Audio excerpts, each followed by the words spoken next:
Breaking news చూస్తున్నాం. Gannavaram TDP office పై దాడి కేసులో ట్విస్ట్ నెలకొంది.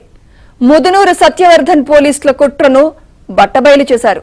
ఎస్సీ ఎస్టీ ప్రత్యేక కోర్టు మెజిస్ట్రేట్ ముందు పోలీసులు చర్యలను ఆయన బయటపెట్టారు. పోలీసుల నుంచి రక్షణ కల్పించాలని సత్యవర్ధన్ జడ్జిని వేడుకున్నారు. కేసు విరమించుకుంటున్నట్లు సత్యవర్ధన్ జడ్జికి వేడుకున్నారు.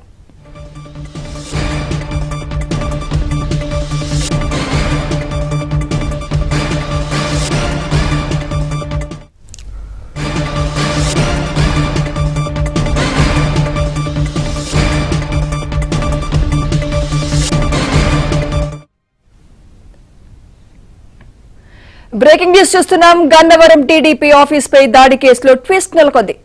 ముదునూరు సత్యవర్ధన్ పోలీసుల కుట్రను బట్టబయలు చేశారు. ఎస్సీ ఎస్టీ ప్రత్యేక కోర్టు మెజిస్ట్రేట్ ముందు పోలీసులు చర్యలను ఆయన బయటపెట్టారు. పోలీసుల నుంచి రక్షణ కల్పించాలని సత్యవర్ధన్ జడ్జిని వేడుకున్నారు. కేసు విరమించుకుంటున్నట్లు సత్యవర్ధన్ జడ్జికి వేడుకున్నారు.